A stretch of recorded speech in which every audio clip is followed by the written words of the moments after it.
So let's take a look at the supreme source, the Kunjed Gyalpo.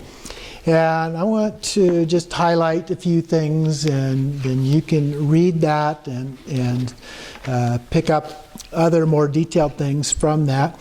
The Kunjed Gyalpo is also called the all-creating monarch, the all-creating king, things like that. Here they've decided to use the term supreme source as their designation for that terminology. And the book is about the true nature of things. Familiar topic to us. We've been talking about that kind of thing. So the primordial state of enlightenment, if you will, another way to think about it, which can be compared to a mirror as an analogy that's often made associated with this, whose surface is the multiplicity of phenomena that's being reflected. So you can think about it as the mirror itself and the reflection. Okay? So that's the analogy that is often used. Now, you're not going to have something that we would call a mirror if there's no reflection. Okay? You wouldn't think of it as a mirror, right? But it also couldn't be reflected if there wasn't the mirror itself there, the object. And so there's a symbiotic relationship between the reflection and the physical mirror itself. But it's the mirror that is the key here as a part of this. And so it's also in here on the forward notes that the aim of each path is to overcome the dualistic condition in order to attain the ineffable dimension of the absolute. Now, we've talked about that before too, that this is ineffable. So this has to be a direct experience more than something that you can articulate. Whenever you articulate it, it begins to take on characteristics that are not really true. And that true nature doesn't have those characteristics. So we have to be very careful. But at the same time, it's a little bit difficult sometimes to point things out to people without using words. And so using words can be a very helpful way for a lot of people, not everyone. Some people can get it through a purely symbolic approach. Show a symbol. Got it. I know what you're talking about, okay? But a lot of people don't. They need some words to kind of help them along with that. And so that's part of what this is all about. It also says that the absolute is the equivalent of the ineffable. Okay, so the two of those have an analogy of that which transcends word and thought. In the preface, I wanted to highlight a couple of things there as well. Some terminology here. He starts off with the word gyut or tantras. Tantras are the texts dealing with total primordial perfection. Both all of the base, the path, and the fruit are all included within that. And then the term lung. It spells L-U-N-G like lung, but lung is the word here, part of the tantra that summarizes the essential point or emphasizes or elucidates a specific aspect. Oftentimes these are commentaries. And so when a lama gives a lung, they're giving a commentary on the actual text itself. And then it's got, here it's Monarch and Upadesha, but it's usually referred to as Monarch-de. There's a DE that's not included in this text that's usually included as a part of that. And it says those are extracts containing special instructions. Now the Monarch-de and the Upadesha are the special instructions of Dzogchen. Those special instructions consist primarily of the Trekcho and Togao instructions. So the special instructions for practices related to the specific points of the base, path, or fruit. And then the next paragraph talks about tantra, meaning continuity. Sometimes it's referred to as the warp and the weave of a fabric, other kinds of definitions. Here it says it refers to the infinite potentiality and uninterrupted manifestation of the energy of our primordial state.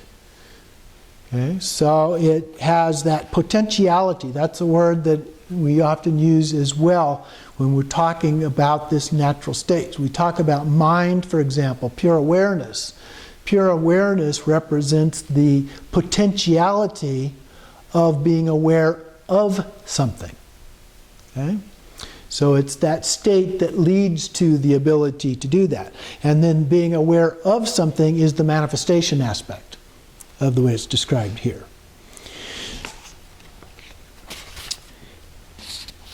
So he goes on to describe 5 root tantras of the Semde or Mind Series tradition of Dzogchen. And he lists the 5, and the all-creating king is a part of that first one. And so that's the importance of this particular text.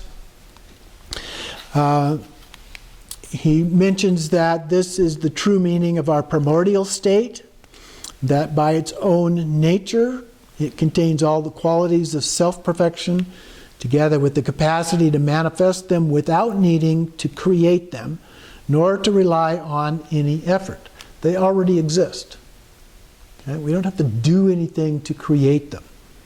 So the idea is we already have that Buddha nature. We already have pure awareness, the ability to manifest things, to be aware of other things. And because we have that, that is our Buddha nature. We just have to get in touch with that, experience it directly, rather than as a part of something else. Now, at some point, when we get to talking about one taste, or non-dual, we begin to bring those things back together again. But in the beginning, we have to be able to separate them so that we really understand them in a way that when we put them back together again, we recognize that warp and weave aspect of the two. Okay? Otherwise, we look at it and it looks like cloth. Yeah, it still looks like cloth, but now we understand it really has both a warp and a weave. Okay? We understand the structure of it better. Okay? So it begins to enhance our understanding. And he says at a deeper level, this is on page 15, the term kun, the word kunjed, and so kun, the first part of that, means all, referring to the emptiness, okay? The original purity. And J-E-D, the D is not pronounced, kunjed, so the J is a verb meaning to do or to act. And so this refers to the natural energy of emptiness. So that helps then allow the manifestation to happen. That's that luminous aspect. You've got luminous emptiness is the technical definition of Buddha nature. And so the luminous aspect has this kind of an energy element to it that allows things to manifest in our mind. And then he refers to it in several different ways there. So kunjed is clarity and emptiness, vision and emptiness, bliss and emptiness, presence and emptiness, and so forth. A variety of different ways that that is described. And the term Gyalpo refers to a monarch. Here he refers to it as a king, more specifically. And is often used to also denote tantras. And so we will see the phrase sometimes, the king of the tantras. It's a phrase that's often used. The fact that there are many kings of the tantras, don't let that bother you. It's just another one of those little details that appears to be a contradiction, but it's just a different way of expressing this is really important. Okay? So the actual assigned reading aspect is chapter 1 in this text, the origin of Dzogchen from Haudayana to Tibet. And so I'm not going to go into a lot of detail, just highlight a few little things here. It's interesting, we've looked at some of this previously, like when we looked at the golden letters, for example, it included some additional detail of some of this. This has some pieces that were not in that, some other individuals and some stories, some legends about some of these people and so forth as a part of that as well. It talks about the threefold division of the Dzogchen teachings into the Semde, Longde, and Menagdi, and compares those to the Dharmakaya, Sambhogakaya, and Nirmanakaya as well, those qualities, and says the notion of an absolute reality present in every being, whence the whole manifestation of samsara and nirvana issues forth. So all of that is a part of us and our understanding of that. And then there's a quotation here. I'm on page 20 in the fine print, the indented section here. Self-arising wisdom, the essence of all the Buddhas, exists prior to the division of samsara and nirvana, and is beyond the limits of transmission and liberation. Now, when that first part of that it's beyond or before samsara and nirvana are concepts. Okay? So it's before we manifest concepts. It's already there. It's that ability that allows us to manifest the concepts, but it's not the concepts themselves. Okay? So that's what we have to be careful about here. This original condition is the uncreated nature of existence that has always existed, the ultimate nature of all phenomena. Okay, so Dzogchen puts a little bit different spin on it than saying simply that it lacks inherent existence that we get out of the sutras. Okay? So it has a slightly different approach to how to describe that, but it's still within that same context. Again, it's a little bit like the difference between the front of the hand and the back of the hand. They're not totally different from each other. It is given the name ineffable and inconceivable base of primordial purity beyond the conceptual limits of being and non-being. Okay? Being, non-being are concepts, so it's beyond that. It has nothing concrete and no specific characteristics to display. Its nature is self-perfection. Just exists, just is. The immutable state of Dharmakaya. It is similar to space. It's not saying that it is space. You have to be careful about that, because there are some texts that actually refer to it as being space. But that's really not the intent. The intent is that it's like space or similar to space. It pervades all beings without distinction. It has no characteristics, no qualities. You can't say that it's red or blue. It doesn't have a color. Okay? It doesn't have a smell. It doesn't have any of those kind of characteristics. It just is. The inseparability of the two truths, absolute and relative, is called the primordial Buddha. That is a manifestation. Okay? The idea of the two truths is a manifestation. Okay? But the primordial Buddha is a way of symbolically representing that. It becomes the common ground of liberation and of delusion. Okay? This is the source of both. It is designated as nirvana and samsara. Okay? So from the same source, we can either get a pure view or we can get a diluted view. Okay? Depending on other causes and conditions and how they interact with all of that. And then it continues on a little bit more. Understanding the essence, that is the very nature of primordial enlightenment, one finds oneself always in this state. This is called samatibhadra, or immutable light. Without color or form, beyond limit of size, transcending the duality of abode and or someone dwelling therein. It is the nature of the fourth time. We talk about past, present, and future. In Dzogchen we talk about the fourth time, beyond time. Okay? Beyond past, present, and future. This is the pure Dharmakaya dimension, the essence of the Vajra of clear light that also contains the dimensions of Sambhogakaya and Nirmanakaya. Okay? So those begin to take on a manifest form of the Buddha when we get there. Okay? Let's see what else we have here. He talks about the 12 primordial teachers. He goes through and tells some stories about each of those that are very interesting. So read through those stories, and then he goes through some of the key figures in the tradition. He starts off on page 26 with Garib Dorje, the first human of the lineage, if you will. Born after Shakyamuni. It says that he was born about 360 years after the Buddha's death in the 2nd century BCE.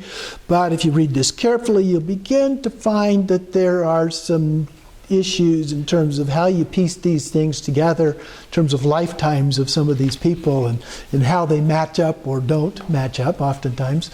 But again, it's not the details, it's not the minutiae of all of that that's important. You know, like any legend, like any story, the importance is in what is the story really about? What is it trying to tell us? Not the historical, literal explanation of that. We don't get that, ever. Okay? We think about John Kennedy's death. I mean, who can say exactly what happened, you know? We think we know pretty well what happened, but there's all kinds of things, and there are some kind of wild things as well about that. Or any other event that you can think about. You have eyewitnesses. We could each be eyewitnesses to an event, and the police could come and interview us, and every one of us would say something a little bit different than the other. So when we think about things being literal, that's an illusion too, okay? There is no such thing as literal in the way we oftentimes try to think of things as being literal. And also in the section on Garib Dorje, on the next page, he talks about in Dzogchen there are 2 different lineages starting from Garib Dorje, and they reach Sri Simha, who's a teacher in the 8th century of Vairocana. Okay, so Vairocana was one of the key figures that helped bring this into Tibet. These are the Semde, mind lineages. So the focus is about the nature of mind in the Semde series, okay, the nature of mind. And then Vimalamitra, who is responsible for the Longde and Menagde, the other 2 parts, the other 2 series of that, which also reached Sri Simha. So the Semde lineage refers to the teachers that are listed who come from Odhyana, or some spell it more like an Uddiyana, the birthplace of Dzogchen, and includes Nagarjuna, who lived in the 2nd century CE. So then he goes on and goes through a number of these. The next section is on Manjushri Mitra, who is an emanation of Manjushri. At the bottom of page 32, he says, Garib Dorje conferred on him the complete empowerment of Dzogchen. And then he gave him the name Manjushri Mitra. Garib Dorje summarized the essence for him in the following words. I like this verse. The nature of mind is the original Buddha, without birth and cessation, like the sky. The word in Tibetan for sky and space are the same. So sky and space, either one of those could be used. When you understand that all phenomena are equality beyond birth and cessation, meditating means letting this condition be as it is without seeking. Okay? So that's when we say that it's without effort, as you just kind of relax into it. We talked about that quite a bit in the Introduction to Dzogchen class, a number of the different texts that we read and commentaries. Garib Dorje transmitted the knowledge to Manjushri Mitra through symbols. Remember I talked about symbolic transmission, where you would use something as a symbol that would represent this, and then the person gets it. Okay, so that's how this was transmitted. It's called a symbolic transmission. And also the Dzogchen Longde, which recounts the detail that the way this transmission took place. Now the Longde is the space series, and so it has to do not so much with mind, but this idea of it being like space, the idea of the ultimate being like space. So the texts tend to fit into that area. And then, let's see.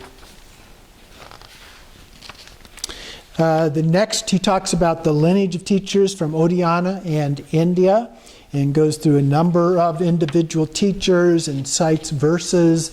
Here, a lot of times he'll cite one verse. This is how the teacher summarized it, and then the next verse that he cites will be from the way the disciple understands that verse. There's some very nice things in here, very helpful in a lot of ways of helping get the feel and the understanding, the flavor of what Dzogchen is all about. For example, on page 37 we have Nagaraja, who is number 4 in this series that he's describing here. And Nagaraja met Garib Dorje, and he obtained the empowerments from a prince who is also listed here prior to this one, and then the princess, Bharani, and asked her for the essence of the teachings, and she summarized them this way: joyfully delight in the uninterrupted vision of the objects of the 6 senses. Whatever you enjoy, bodhi basically refers to concentration, generically, will blaze more and more. When one has obtained the power of supreme presence and become familiar with it, meditating means leaving the 6 sense consciousnesses free and relaxed. Okay? Always reminds me of the story of the Buddha himself that he talks about in his teachings of when he was sitting under the Bodhi tree and remembers a time when he was a child sitting under the rose apple tree. So this rose apple story, which comes up in different ways in different teachings, but he's sitting under this rose apple tree while there's this event going on that he's with his father, he's a child, and he just sits there and relaxes, and everything just comes to him in a very natural, relaxed state. You know, Kenshin Lama talks about going out and doing nature meditation. I've posted a few things on my webpage if you've looked at any of those. We just go out, and it's amazing how when you go out into nature and just let things go, how much easier it can be to get into a meditative state without forcing it, without trying to do anything at all. It just kind of comes naturally to you to do that. And just rest and let it be just the way that it is. And let's see, there's some other ones here. Here's one on page 38 from Parani, and here, from the origin there is no duality between Buddhas and sentient beings. If you understand this, this is supreme knowledge. Realize that your non-dual mind is Dharmakaya. Apart from this, there is no longer meditation. You know, there's a book that talks about Buddhism beyond meditation. I think that's the actual title of it. So it's, or the flip side of that, you can say everything is meditation. And they're both talking kind of about the same thing. Everything becomes meditation, or there's no more formal meditation involved in it, although virtually everyone, even the most advanced masters, actually do some formal meditation, no matter how advanced that they are. But the idea is everything becomes meditation, or everything kind of transcends the very idea of meditation itself. And then the disciple here, the first part was actually from the teacher of Parani, but then Parani says, I am the prostitute, Parani. As mind is neither male nor female, when one understands bodhicitta, the supreme view, sexual union does not disturb its nature. As mind is beyond birth and death, even if you kill it, it does not die. As all of existence is nectar, from the beginning there is no place for purity and impurity. They're just concepts, okay? So you transcend that. No attachment, no aversion. On the middle of the next page here, one from the teacher of Khenpo Maharaja. The nature of mind is enlightened from the beginning. There is nothing else on which to meditate. Yet one cannot understand this object of meditation with the intellect. Meditating means that not being distracted from the nature of mind. Okay? You're not distracted from the nature of mind. The actual nature of mind, not the concept of the nature of mind. Okay? Here's another one here from Goma Devi, and the next page on page 40 from the how she, Princess Goma Devi, expresses it. The 5 aggregates are the 5 Tathagatas, and the 5 elements are their consorts. The spheres of sense perception are the male and female bodhisattvas. The ground consciousness is Samattabhadri. The mental consciousness is Samattabhadra. This is the city of the non-duality of the male and female deities. Now this is a little more conceptual in the way that it's described, but you could even transcend the conceptual descriptions of that. Okay? And just let it be. And then the teacher of the next one, at tantra alake, I guess that's right. Aspiring after the levels of realization and liberation means deviating from bodhi. Aspiring to obtain happiness is the great suffering. Aspiring to attain the state beyond thought is another thought. If you understand this, do not seek anything else. Okay? Again, it's just letting go. We're trying too hard lots of times to do this. You just need to let go and relax into it. Okay, here's one from the teacher of Nagarjuna, Dagnidma. Analyzing emptiness is nevertheless still illusion. Getting attached, even getting attached to a deity, is slavery. Thinking, even thinking of Dharmakaya, is judging. Meditating, even meditating on the absence of thought, is conceptualizing. Okay? Okay. So very interesting. That's the bottom of 42. All right, so you can see there are lots of really interesting things. Here's one from Sri Simha, one of those key individuals in helping to bring this into Tibet. Bodhicitta that transcends the limits of concepts has no material abode, but pervades the whole universe. The wisdom of pure presence beyond all limits. Not even Vajrasattva can define it by saying, this is it. Okay? Beyond all of that.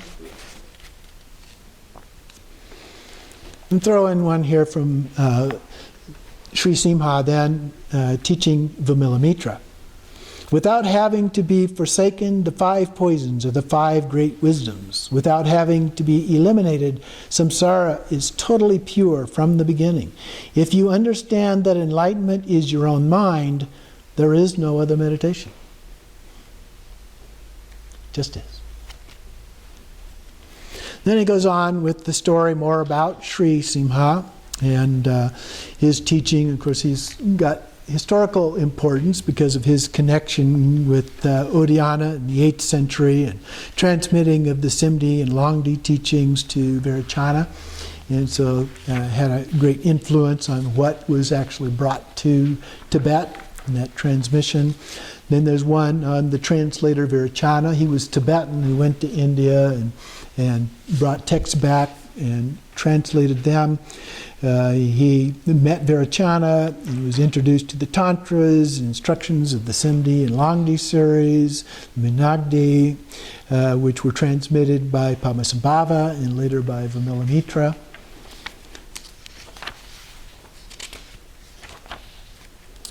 So that's enough summary of some of the key ideas, a few of the things that I particularly liked, and maybe others that you like better than that.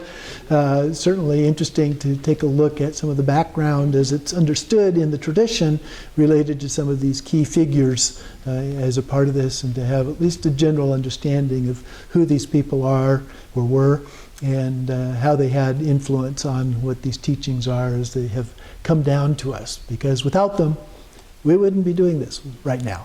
Okay? A very, very important part of the tradition is the lineage as well as our own teachers as a part of that.